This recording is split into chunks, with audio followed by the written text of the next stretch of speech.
Special Air Service Operations from Jalo SAS. Part 1. After the disaster of Operation Squatter, David decided there would be no more parachuting from aircraft.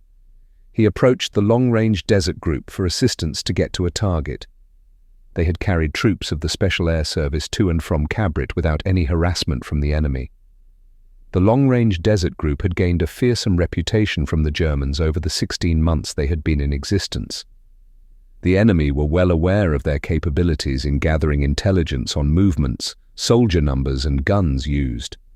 Each trooper in the long-range desert group were expertise in handling 30-ton trucks and their maintenance, navigation, transporting men, food, fuel, ammunition, communication with each group and headquarters.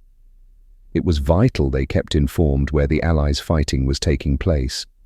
Traveling the hot fly-infested desert took a great effort to keep vehicles and men traveling to destinations in good order. Requests for certain items brought raised eyebrows from the quartermaster. Theolites helped map reading, trouser clips stopped maps disappearing in the desert. Sandals instead of boots caused a stir, not army issue, old boy. Shorts and greatcoats for hot days under the sun and cold nights, headdresses to keep heads shaded from the blazing sun. David's answer to his request came as a bit of a surprise. He was expecting a negative response. Don Steele of the long-range desert group replied, "Of course we will, and bring you back."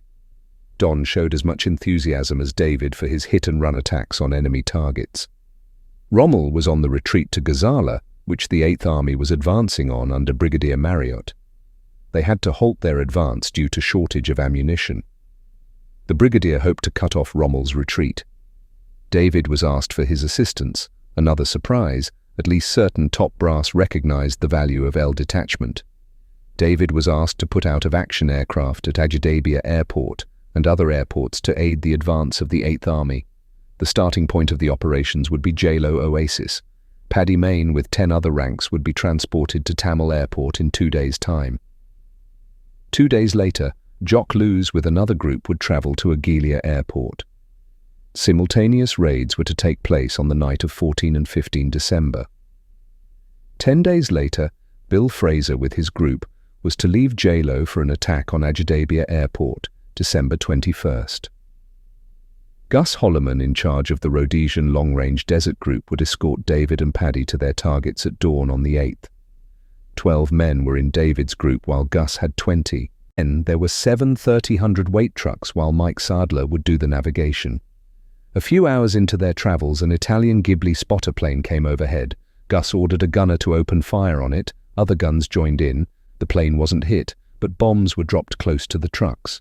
It was expected the spotter plane would radio for heavier aircraft, which turned out to be correct. 15 minutes of attacks took place on the convoy.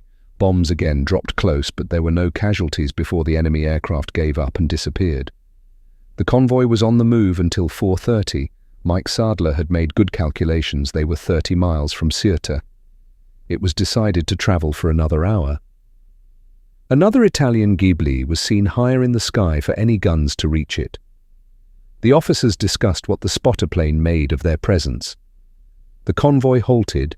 David and a sergeant would make for the targets at Sirte. Paddy would take his group to their targets at Tamil Airport. The two groups would travel separately. A pre-arranged rendezvous was made. They would return at 12:45 in the morning. After walking 3 miles, David and the sergeant arrived at Sirte Airfield and found their targets sitting pretty on the ground. It would be easy to place bombs on them there and then, but David held fast. He didn't want to jeopardize Paddy's surprise attack at Tamil Airport. Moving around the perimeter fence, David stumbled over a bundle on the ground. David and the sergeant stepped back in amazement as 2 Italians showing guns stood upright, firing indiscriminately. The 2 Special Air Servicemen ran for their lives as the whole airfield lit up and anti-aircraft guns opened up. The attack on the aircraft had to be abandoned. David visualized Major Smith's smile of satisfaction at another operation failure. He doubted they would give him another chance to attack airfields. James Statter's books are available to buy on any Amazon site worldwide. Links are in the description below.